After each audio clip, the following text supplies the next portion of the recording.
news, breaking news, breaking.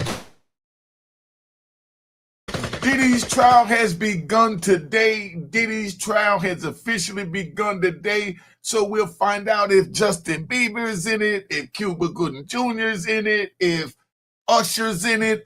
We're supposed to find out everything under the sun because we already know that from social media, Diddy is guilty as sin. Because like they said, Diddy done it. All right? Sit back, enjoy the ride. This is how we're going to begin. Hit the like button as you come in. Let's keep the party moving. All right?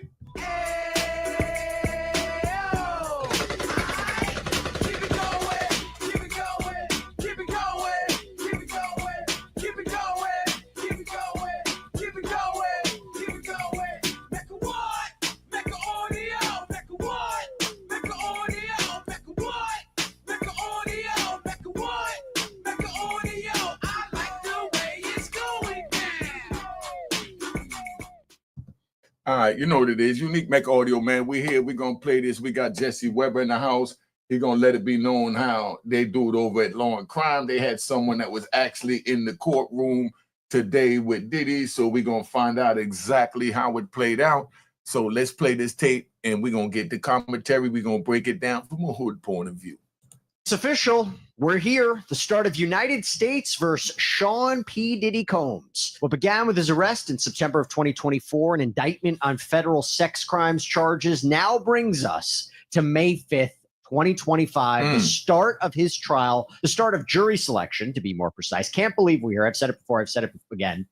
The idea of this going to trial in under a year from his arrest and indictment at the federal level, very, very rare. But he has been speeding his way towards trial, wants his day in court, and now we are here. So this case has changed a lot, too, since September, by the way. Over the last several months, his indictment has been amended. We're now at his third superseding indictment, where he's facing 5 counts. Count 1, racketeering conspiracy. So that's that Combs and others allegedly created a criminal enterprise using the resources and personnel of his multifaceted business empire, where he allegedly abused, threatened, and coerced women to fulfill his sexual desires, including engaging in prolonged or extensive or elaborate sexual performances, sometimes known as freak-offs. So basically, his sex life is on trial. Can we agree to that or we disagree to that? Because that's what I'm hearing. What are you hearing? Put it in the comments. Included sex workers. They're the underlying predicate acts that need to be proved. At least 2 need to be proved in order. Now, let me explain what predicate acts are so you understand, because that's essential to the case. So let's take the ride.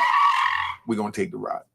Now, a predicate act is something that you did in furtherance of the crime, equivalent to an overt act. An overt act can be a predicate. A predicate is an actual count in the indictment. An overt act is just an overt act or action that happened during the course of the conspiracy, but you're not charged with that. But what that does is it paints a picture of your bad deeds. You understand what I'm saying? So now, that's the predicates. You have to be found guilty of at least 2 predicates.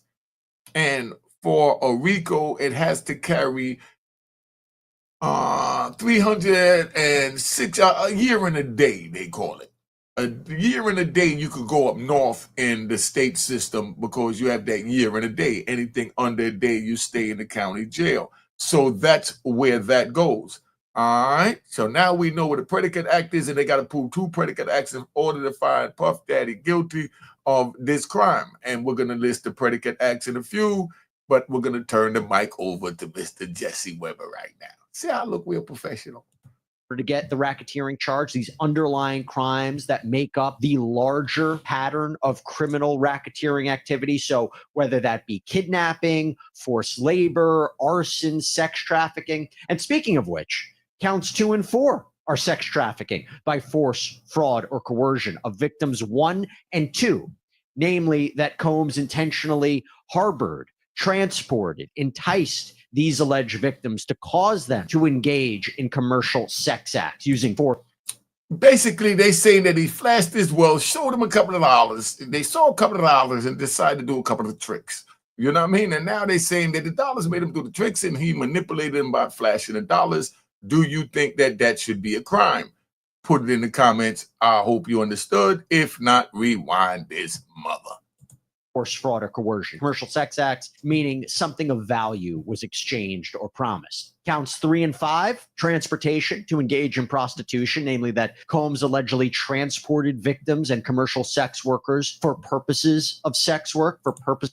That's like he's having a party in Cancun and he got 10 girls in 10 different states and he send them all a ticket so they could attend the party in Cancun so that his joint look official. He got these beautiful girls from 10 different states, and then now that's ex trafficking. Do you agree with that? Or do you think it should be or shouldn't be? Put in the comments. We just making you think over here at Unique Mega Audio.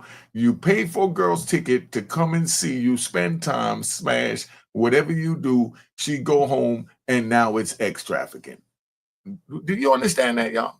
Okay, let's keep it moving. Purposes of prostitution. And now we need a panel of 12 jurors with potentially 6 alternates to sit and hear this case in Manhattan federal court. And it's being reported that 150 potential jurors are being brought in. So what did day 1 of jury selection look like in Sean Combs' criminal case?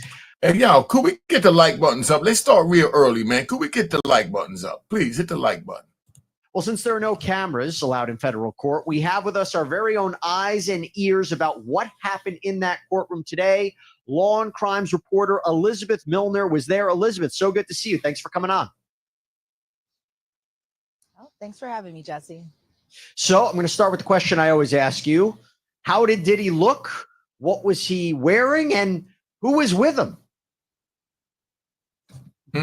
Well, today was a lot different, obviously, because it's day 1 of jury selection, or to some, they consider it day 1 of the trial. So Diddy looked completely different from his pretrial hearing in that he wasn't wearing the standard issue khaki tan jumpsuit provided by MDC. Instead, he looked a lot different. And as we know from the last judge's order that was made last week, Diddy is allowed to wear normal attire, but he looked a little similar to what I kind of presumed to be a choir boy. So he came in with a blue pullover sweater. He had a white collared shirt. He had navy slacks. Couldn't get a look at his shoes, but of course we know from the judge's order that he is not allowed to have laces on those shoes. So it's unclear if he had just shoes with no laces, wearing loafers. Couldn't see from where I was inside the gallery because I was even lucky to get inside that courtroom today, because let me tell you, Jesse, it is inundated with so much press from honestly around the world. This is not just a nationwide case. There are international outlets out here as well too, trying to get inside that courtroom, trying to get a peek at Diddy. And I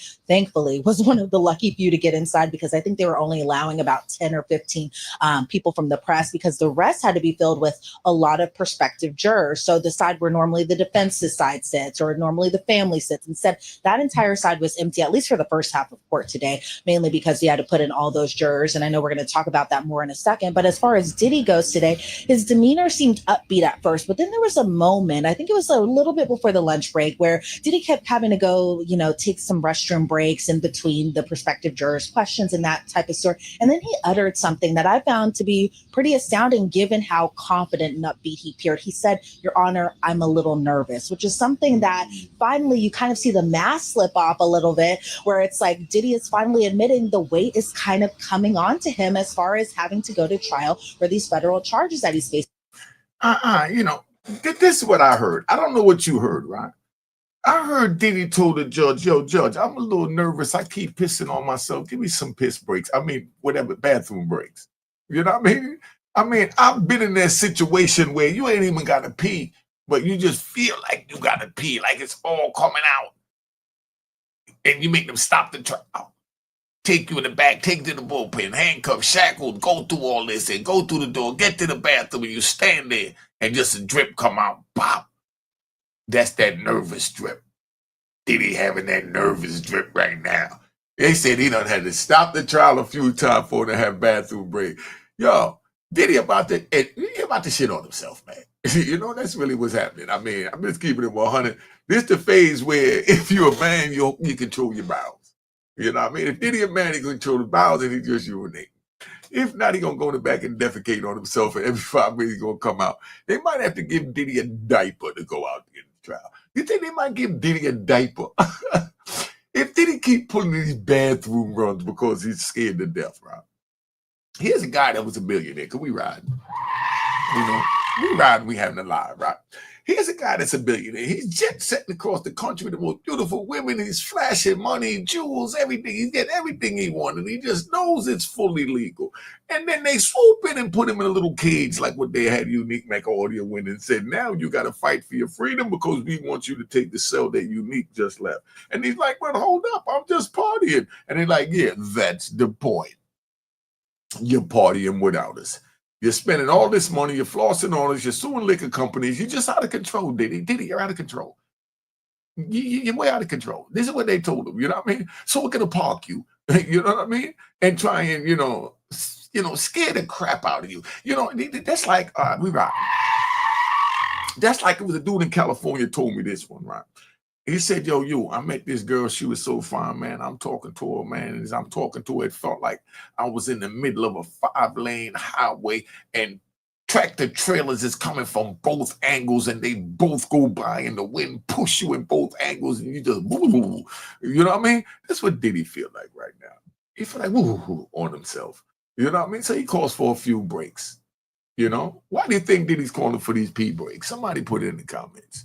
Facing, of course, that being 5 federal charges that he's facing, which could carry, if he is sentenced or if he is convicted on these charges, could carry decades in prison. So it's a lot of weight on his shoulders. And we've kind of presumed that as well, too, because obviously, since he's been incarcerated, his hair has been great. He did come in today. His face wasn't completely shaven, so his goatee was a little white as well, too.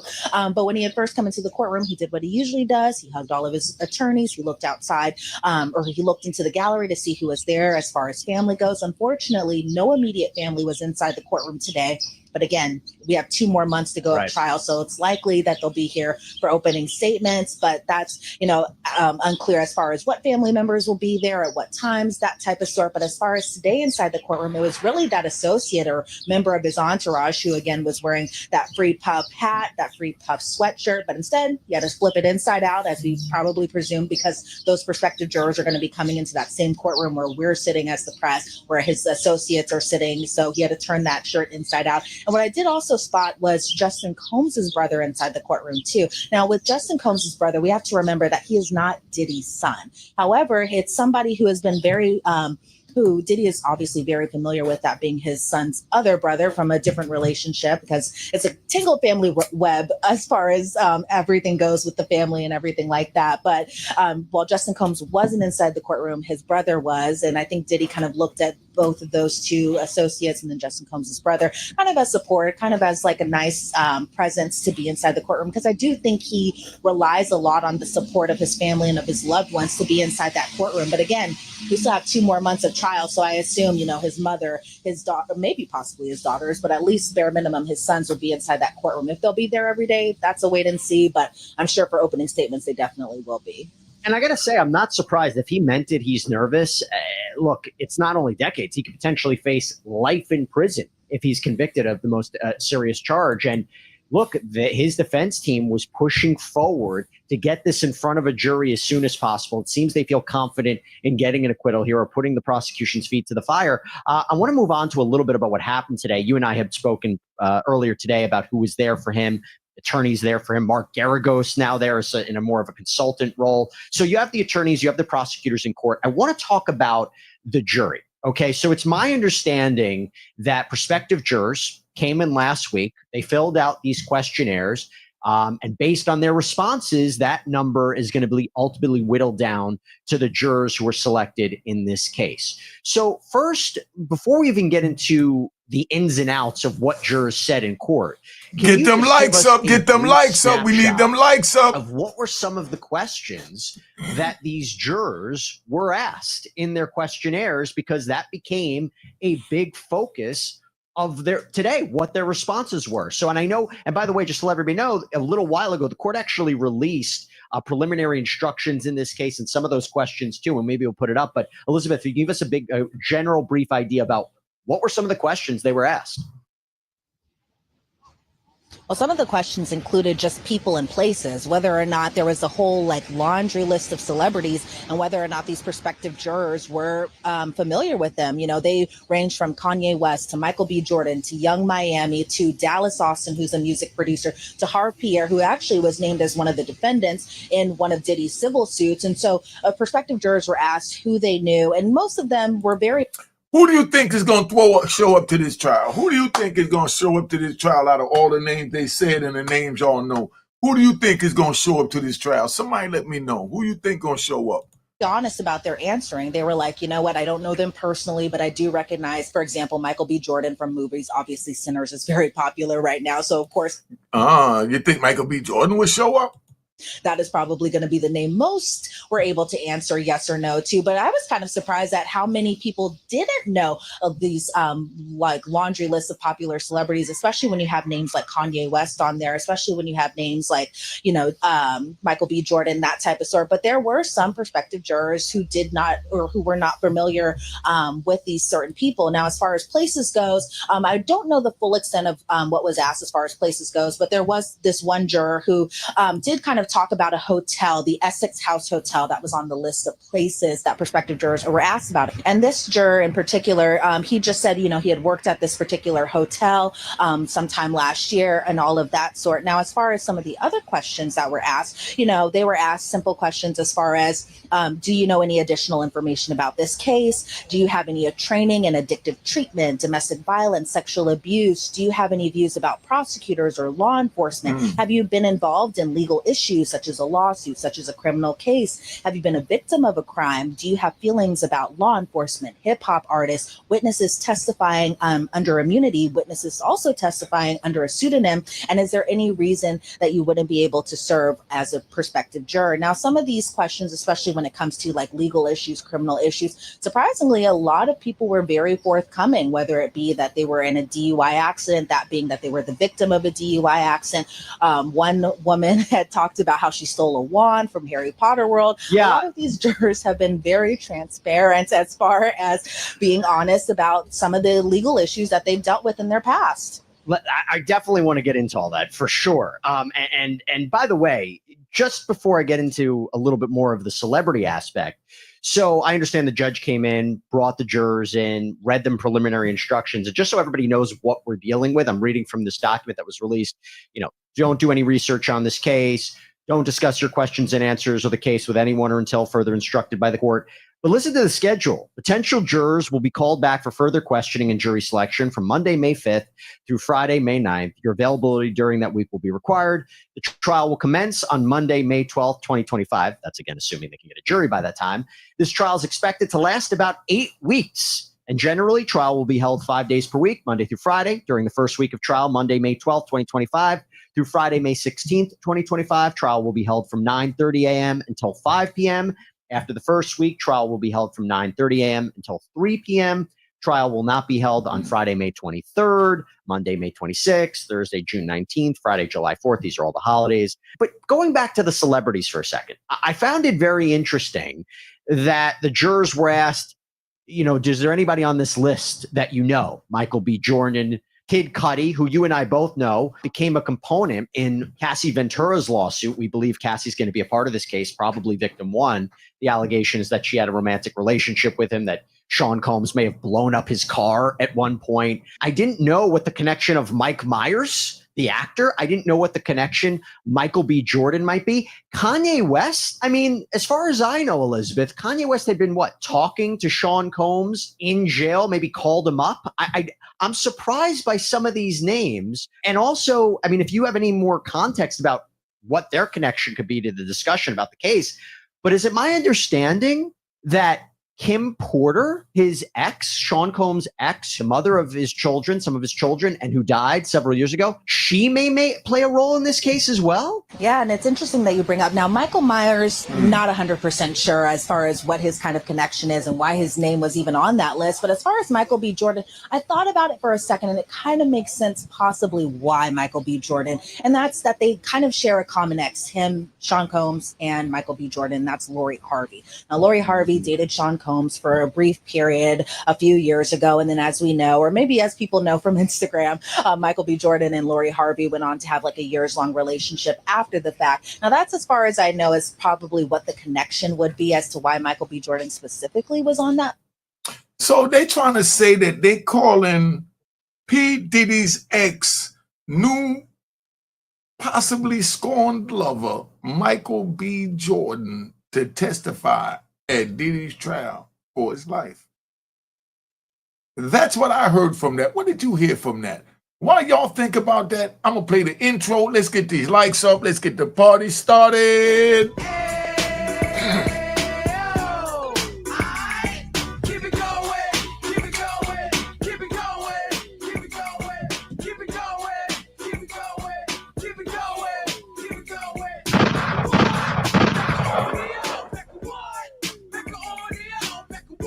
Get them likes up, get them likes up, get them likes up. Now's your time to get them likes up.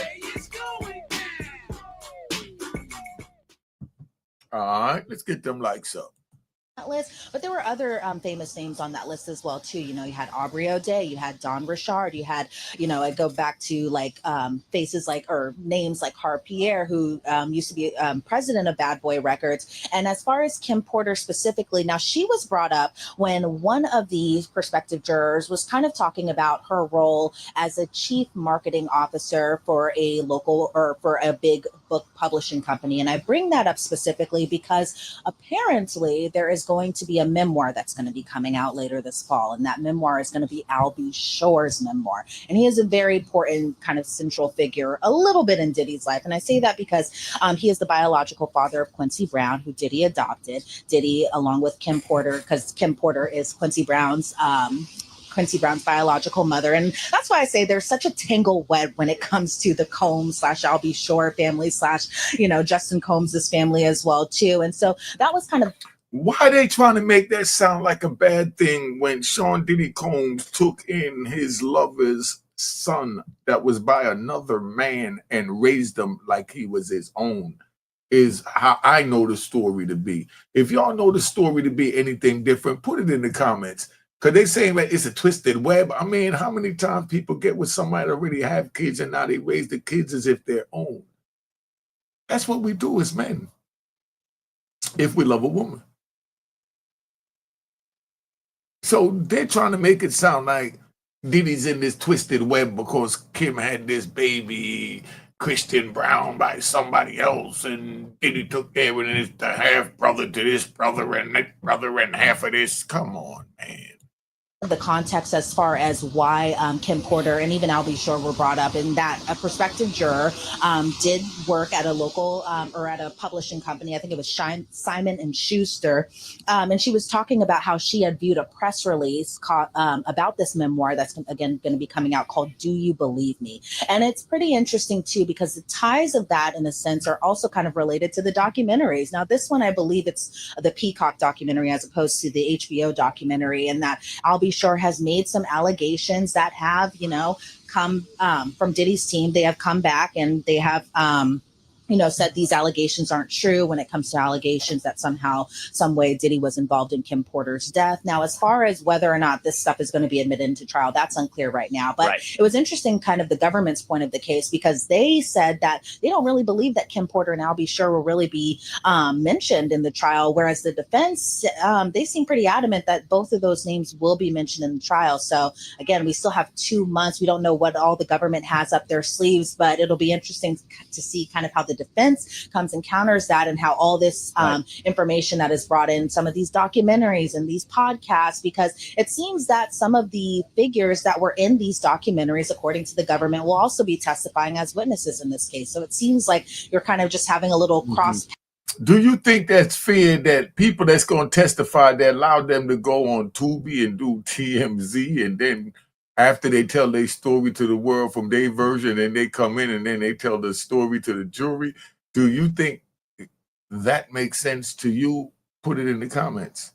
Pattern above all boards when it comes to what's going on, and how some of these people in Diddy's lives who have appeared on these documentaries will appear inside that courtroom as well, too. So let's go back to the idea of the jurors having a legal history, whether it's criminal history, whether it's a filing lawsuits. You got to tell me what you learned. And please, just to reiterate one more time for our audience, because it struck me, you had a potential juror who stole a wand.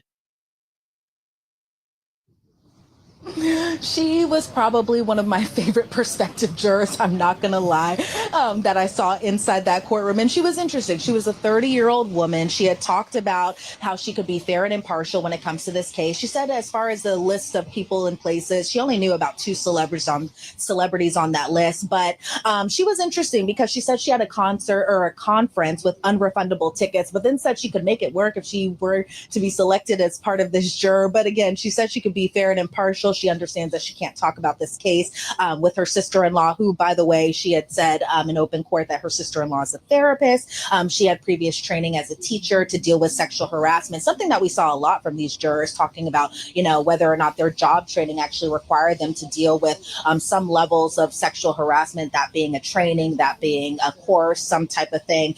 And then she said she had a friend who is a police officer. But as far as her stealing the wand from Harry Potter World, that was obviously brought up in open court, and she was very honest about it. Honestly, when when the judge asked her, "What did you steal?" and she said a wand, there was an audible chuckle inside that courtroom. But pretty much, she wasn't like convicted of a crime or anything like that. She had to pay a fine. She was prohibited actually from going to Harry Potter World and Universal Studios in Florida for about a year. So by this time, it looks like she can actually go back there again. But she made another interesting comment whenever she was being questioned by the judge, and that she had said that and again, I have to kind of commend some of these jurors for being just very honest inside that courtroom today. But, when asked about social media posts and if she made posts about the case, she didn't say she made a post about the case in particular, but instead she said she liked to post about the case. Now, she said it was kind of some comedian making a joke about the baby oil, and she was adamant inside that courtroom today that she found it pretty funny, which is,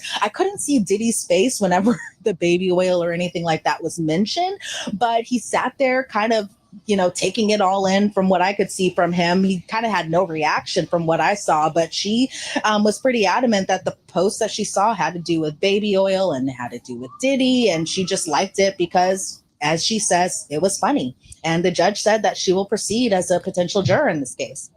Yeah, and I saw that there was another juror. By the way, maybe she stole the Elder Wand because it might be excusable, right? It's the most powerful wand in the Harry Potter world. Everybody should know that. But anyway, side note. But I know there was another juror that sued the Port Authority for an injury that hurt their back on an escalator. They ended up settling that. There was also a question about insurance fraud. You had another juror who says that their uncle was charged with raping someone else, another family member. So it's interesting to hear about their past legal connections. But talk to me now about what did the jurors say about their exposure to the case? So other than the fact they might know celebrities or places, talk to me about what they've seen about the case, whether that was documentaries, whether or not that was evidence that has been released so far in this case. What did we learn about what the jurors' exposure to the Sean Diddy Combs criminal case has been so far? Yeah, it seemed like it really kind of varied. Some people have seen the documentary, that either being on HBO, The Fall of Diddy, or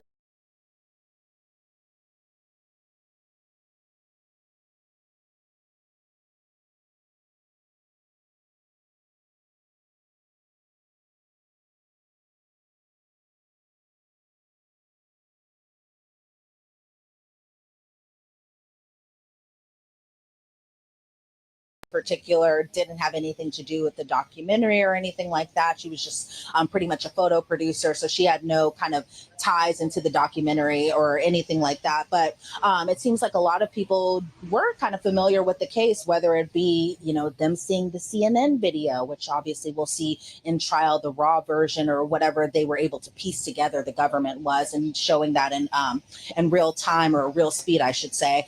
Some people again were familiar with the documentary. Others were familiar just by his arrest. Now, whether or not they knew he had been detained this entire time, that part was a little bit unclear. But as far as the exposure to the case, a lot of people, and I say a lot of people, actually, it kind of just varied, really. Like some people were in the know about it, others weren't so much. But for the most part, there weren't too many who said that they couldn't be fair and impartial just because they, for example, saw the CNN video. One prospective juror said that she had empathy, but she said that she could also be able to kind of listen to the facts, listen to the evidence, and then some even saying that, maybe it doesn't show the entire picture and all of that sort. And so, I was actually kind of surprised at how many people were familiar with this case, given that they might have to become prospective jurors now. And by the way, real quick, Elizabeth, certain jurors, and I'm going to ask you about this, is they were asked about whether or not they were sexually assaulted or harassed, either them or somebody close to them. And talk to me about what you learned of their responses. And also, did they have to provide that information in a separate room for privacy reasons? Because obviously talking about sensitive material like this in front of an entire courtroom of people could be difficult. What safeguards were put in place by the court to ask those questions? And from what you heard, what were some of the responses regarding their experience with sexual assault or harassment of any kind? So as far as some of those really personal questions, I was honestly surprised at how many were forthcoming about talking about it in open court. The press is inside that courtroom. A bunch of attorneys are inside that courtroom, either for the government or for the defense. There are some family members in there. So I was surprised at how many people were forthcoming about talking about either previous sexual abuse. Some talked about molestation. Others talked about being fondled by somebody who was older than them when they were teenagers. So these very sensitive topics. But then there was one juror who, did take it up at a sidebar. And kind of how that works is the judge will ask the question, have you had any prior experience with sexual abuse? And do you feel comfortable talking about this, or will you prefer to do it in a more private manner? So instead of taking them even outside of the courtroom or even into the judge's chambers or anything like that, what they all did, well, not all of them, it's too many lawyers for all of them to kind of rush up there. But what they did was 2 lawyers from each side. So it's going to be 2 people from the defense, 2 people from the government, the court reporter, the judge, and I think the judge's clerk was in that kind of huddle as well too. And they just kind of spoke honestly and candidly while there's kind of this static going on in the courtroom. But the thing is that Diddy himself can kind of see the live transcript of what is being talked about from this prospective juror. So although we as the press can't hear what they are talking about or what these answers are, Diddy can kind of see a live transcription of it from inside, or not from inside, but from at the defense table, where there's kind of a big computer set up and all the live transcriptions kind of going through that. So he can see the answers. So that kind of took care of the logistical issue, because at first they were talking about kind of sealing the answers, then kind of having it separate. And it would be too much, that it would take up too much time. But it seems like the method at which they're going is working out for both sides. They go up, it doesn't take maybe more than about 2 minutes or so. They come back down. The judge will either keep the juror or dismiss the juror. And in this particular case, this juror who went over to the sidebar, she was dismissed for cause. And so that's kind of how they were able to kind of work around this entire situation. And it seems to be going pretty smoothly from both ends. I don't see too many complaints from either side on how this process is really going. Let me add a little bit of legal context to that. So first of all, I would imagine that Combs has a right to see the transcript, right? 6th Amendment right, public trial, due process right. So he has an ability to be there during the jury selection process in his own criminal case. It is interesting when we talk about this jury selection process, because we're not saying jurors were selected today to officially be on the trial. They've moved, or certain jurors have moved through the first stage of the process. Now, they can be stricken for cause. So a specific reason why they cannot serve on this jury, a legitimate reason.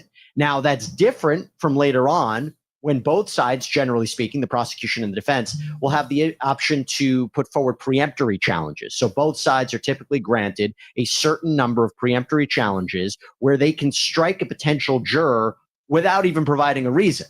And that's very advantageous for both the prosecution and the defense. But Elizabeth, moving on from today so far, based on Judge Subramanian, who's the first guard to determine whether or not a juror can be stricken for cause, generally speaking, what did you make of his decision-making today? I mean, did he excuse a lot of jurors? Did he excuse maybe more jurors that were favored by the defense over the prosecution? Because I'll tell you, I know there was one juror, for example, who had apparently been watching the HBO documentary on Diddy. The prosecution was concerned about this juror, and the defense wasn't concerned, but the judge ended up excluding that juror nonetheless. So from what you could see on day one, were there a lot of jurors excused? Did it seem that more of the defense's preferences for jurors were excused, maybe more of the prosecution's? And where are we right now? I mean, do you believe that we're actually going to get a jury seated in a week? Do you think that Diddy could get a fair trial with all of this going on? Call in, the numbers on the screen. Do you believe that Diddy could actually get a fair trial with everything going on? Call in, let me know. The lines is open.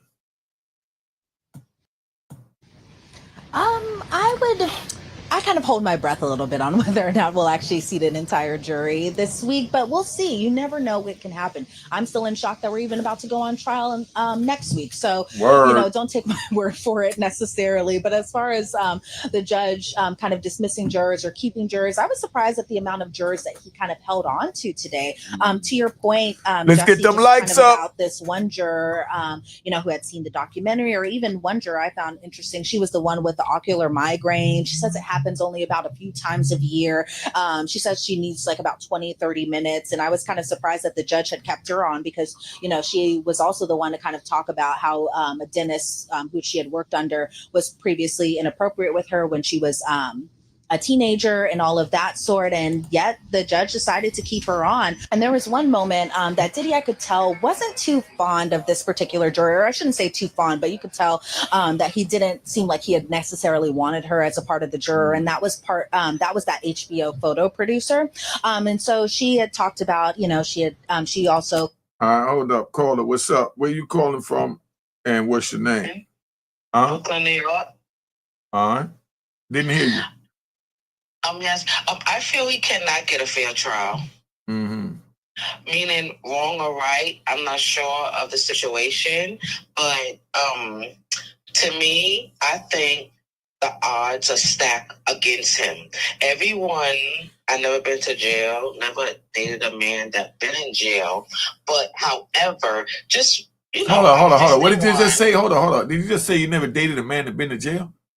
No. Oh, what did you just say about a man that been to jail? I said I never, but I said just watching, just being 51 and just being around the era of Diddy and everything, and Biggie, I'm 51. I think the odds are stacked against him. I just feel it's like a witch hunt on him. Not saying he innocent, I don't know, but it's not good. I just think they're gonna take everything out on him. I don't know if that makes sense to you. Y'all put in the comments. Y'all agree with what she's saying or disagree? Put in the comments or call in. I just feel like it's like they're going to take all the anger, the women, and it's all women, what's that, prosecutors or whatever. I just feel, Diddy, I mean, I don't know if he did bad, then he got to pay the price. But I just think he going to get a raw deal. Okay, thank you, caller. Next caller. Okay, have a good. All right. Sorry about that, sis. Yo, where you calling from? You're being recorded. Name, all that. Memphis. Huh? Memphis. All right. What's your issue? I'm just calling because I feel like Diddy, he gonna get a fair trial, but anybody that do the things that he done, especially putting his hand on his mama, he deserves everything he get. Simple and plain. Oh, so you believe he put his hands on his mama? Yes. Okay. Why do you believe that? Did you see proof of that? I'm just asking because I like to see it. But it's been a lot of reports about it. A lot of people have been talking about it, so that makes it true that he did put his hands on his mama. It don't, but if he doing all the other things he did, he done it. See, they got a saying when I went to trial, right? My case was Richardson versus United States is what I went up there under Eddie Richardson, Vice Lord out of Chicago. And that's exactly what the Supreme Court said, that you can't just keep throwing a bunch of acts at a person, at the jury, because the jury is going to believe that where there is smoke, there's fire. And it sounds like you're saying that they're throwing so much stuff at them that it got to be true. Something got to be true. Is that the way y'all feel? Put it in the comments and somebody call in. Let me know. Is that what you're saying, caller? Yes. Okay. I just want to make sure it was in your words so they understood what you were saying. Thank you, sis. All right. Okay. All right. All right. All right, caller. Where you calling from? Your name and all that. You're being recorded. Hey, Michigan, Unique, what's up? How you doing? Hey, every time it's TV line. Mm-hmm. You got me a little close out there from the phone. Hey, I follow a lot of the news. Mm-hmm. I don't think that he's going to get a fair trial, but I think it is going to be accepted as a fair trial. That's Her deep. name's Teresa. Excuse me? Yeah. Your name is Teresa, you said? It is. Okay. All right. Thank you, Teresa. You know, see, that's for everybody saying the same thing. They don't think Diddy's going to get a fair trial. Call in if you think he's going to get a fair trial or what you got to say about this. Let's keep this moving. All right. Kind of talked about, her previous history when it came to molestation in her family. It was by a cousin and it was done to her and her sister. She says she can feel empathy, but also be fair and impartial. But she did particularly point out that she called the CNN video disturbing and unsettling to watch. But she said that she could listen to all of the facts. And she was also the one who kind of had talked about, the water cooler talk at the office, mainly about Diddy and his case, that type of sort. But the defense did bring up that HBO documentary. But the government said that she shouldn't be excused. And so it seems like for now, she'll be staying on as a prospective juror. But as far as just other jurors that were released, they were released either because they had time constraints. One juror, he just started a job like last week. So him being tied to a 2-month trial, the judge was like, okay, we're going to dismiss you and you're good to go. The other juror that was brought in for that sequestered question, but in the form of a sidebar in open court, that type of thing, she was excused for cause. Then the last juror I was in before I had to come out and do the hit with you, she was kind of talking about how she had watched the documentary, but she kind of had a lot of long pauses when the judge would ask her follow-up questions just about whether or not she could be fair and impartial. Do you think they could be fair and impartial? Put it in the comments. When particularly or possibly you could see one of the people who did, either analysis or did speak to the documentary, that they could possibly be the ones to testify. And when the judge asked her, can you put away the documentary and actually listen to the facts of the case and listen to this witness testimony in the trial, she kind of had these long pauses and that sort. And so the government was just like, Your Honor, I'm a little worried about this. The defense, they kind of agreed. And so she was another one who was going to be dismissed for cause and that type of sort. But as far as the amount of dismissals over the ones that are being kept, it looks like the ones that are being kept is kind of outnumbering that. So what will that mean for tomorrow, when possibly some of them either have to return and then that new batch is coming in as well too, because they're trying to guesstimate around a little more than 50 a day. And so that's a lot of prospective jurors in the potential pool. But really quickly, Jesse, I kind of want to talk about just the demographics of these prospective jurors that I saw inside the courtroom. I was honestly surprised at how diverse this group was. I didn't see a lot of younger faces, or maybe, they possibly were, but I couldn't tell.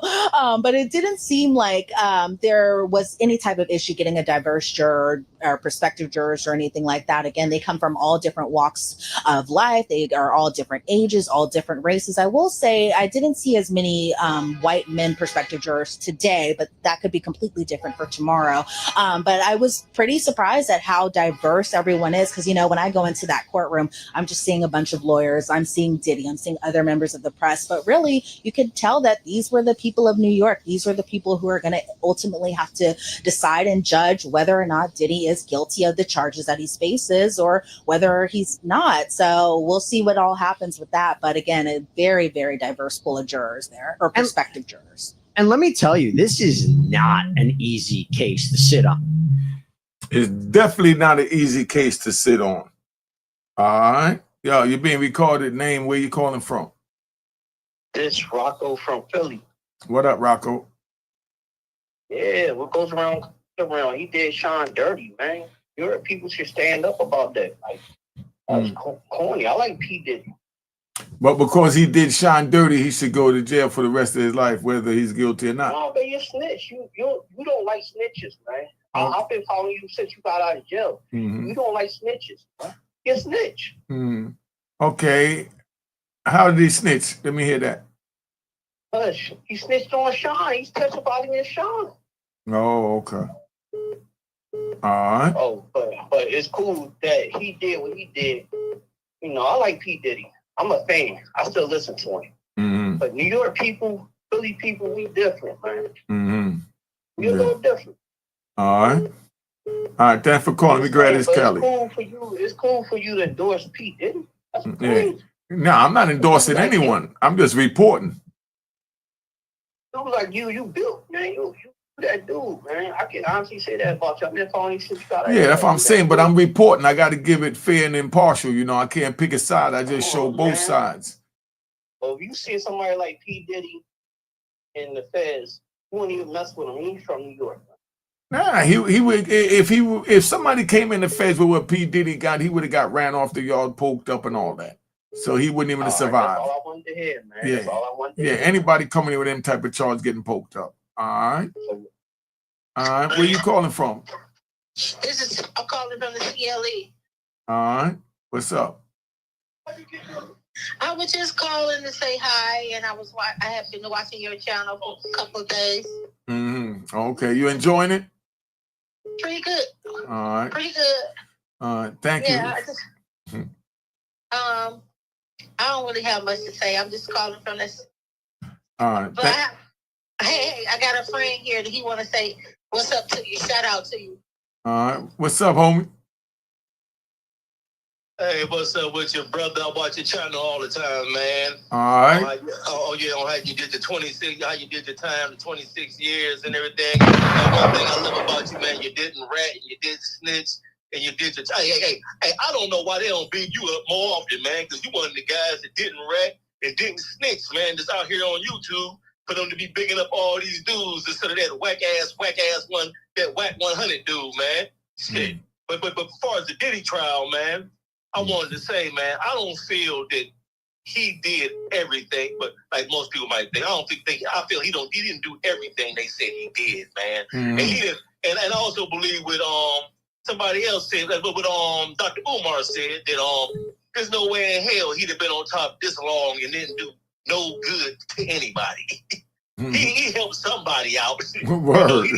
You can't be on top this long and then help nobody out. Yeah. All right, thanks, you, homie. Take this other call. Where you calling from? What's your name? It's Eric out of Atlanta, Georgia. What up, family? What up, fam? Mm-hmm. First of all, I want to say I salute you, Unique. I've been watching you from the beginning. Proud of you. Love all the knowledge that you spit. And my question is, how is it even legal for someone to, even the government, if you look at the Big U case right now, they put out stuff to the media, things that was in the wiretaps. How can any person get a fair jury when the federal government even uses the media against people? Good point. Somebody call in, respond to that, put in the comment. Very good point. All right. All right. All right. Good looking, family. Hey, y'all, that was a very good point. Y'all put in the comments. See, we get real intelligent people, man. You know? We get real intelligent people up here. Yo, you know what? We need to get these likes up because I'm falling asleep because it's like I'm not getting the likes. Everything's not moving. I mean, it's like y'all not enjoying it, but y'all here. Let's go.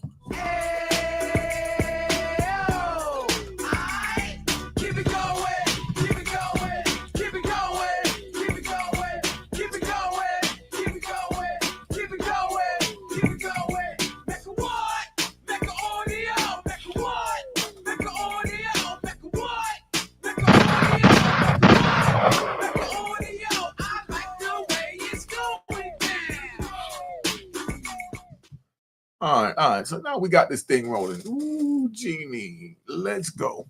All right. Put aside the fact that you're dealing with the celebrity factor and a lot of eyeballs are on it, maybe a lot of pressure for this verdict and 8 weeks, the hardship this might have. This is a complicated legal case. So when I heard a potential juror to say today, I don't really understand why it's the United States versus Sean Combs. as opposed to maybe a private individual going after Sean Combs. Hey, yo, let me explain that one to you, right? I'm going to take a ride and let you know about this one, right? When I first got locked up, I got 12 co-defendants on there, and I only know 3 of them. I'm going to trial for working with 9 dudes that I don't even know. And the indictment said United States, meaning all 52 states, against Unique Mecca Audio. I said, what did I do to Kentucky? I never even been to Kentucky. What did I do to Memphis? I've never been to Memphis. Never been to Minnesota. But it was United States. Every step, I mean, they threw the whole book at me. So that's why I tell the youth that it's not worth it, man, because when they come in hard. You might get away today, but tomorrow they will bag you. When they bag you, then we'll see what you made of. And then you would say, I should have listened to Unique Mecca Audio. All right. That's a little concerning. Now, we cover legal cases all the time. It might seem second place to us, but even reading the indictment, when I go through the specifics of racketeering or the specifics of sex trafficking, it's very complicated.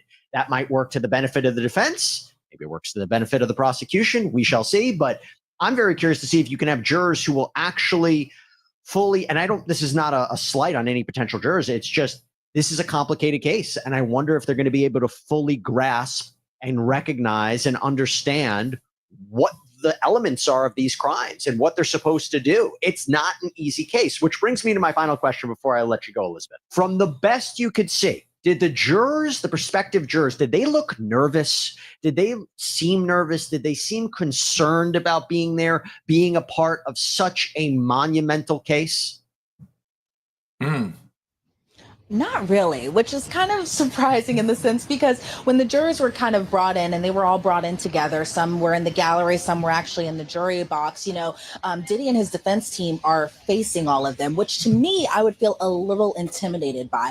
But to me, a lot of these jurors just looked at Diddy as if he was just any other person who possibly or who is going to be facing these types of criminal charges. Now, whether or not inside their minds, they're like, oh my God, that's Diddy. That's unclear. Obviously, I can't get inside all of these prospective jurors' minds or anything like that. But there was no noticeable reaction from what I saw. Now, I was kind of in the back on the right-hand side of the courtroom and that sort. But I feel like the jurors were more kind of conflicted just about having to spend what could be 2 months on this jury. Yep. I think they were more kind of pressed about that than actually who the defendant was. So from what I could tell, everyone seemed up to the task, or if they weren't up to the task, they were very vocal about that. But as far as just kind of, this possible wow factor or the celebrity factor by seeing Diddy inside the courtroom, nothing that I could tell from being inside there. But who knows, maybe inside their minds, they were thinking something completely different. But again, as far as what I could tell, I feel like a lot of jurors were more kind of worried about the time length of this trial as opposed to who the superstar defendant is. Elizabeth Milner, great reporting as always on what is sure to be a memorable case. It is one of the most significant, memorable criminal trials that we have covered here on Law and Crime. And thank you so much for being our eyes and our ears in that courtroom, because unfortunately we don't have cameras, and I could do a whole sidebar episode on how much I hate that. But thank you so much. Great reporting. And I know it's been raining today, so I'm happy. All right. So it's raining, right? So y'all call in if you want to call in. So that's what's going on. They starting the jury selection, the Diddy trial. That move is moving forward. So therefore, we're going to see what's going on and where it's going. Hit them like buttons before you go out. Please hit them like buttons. Let's keep it moving. I appreciate y'all coming. See y'all tomorrow night. I'm going to do the nightly live, so you can look for me at night around 8 o'clock. All right, let's go.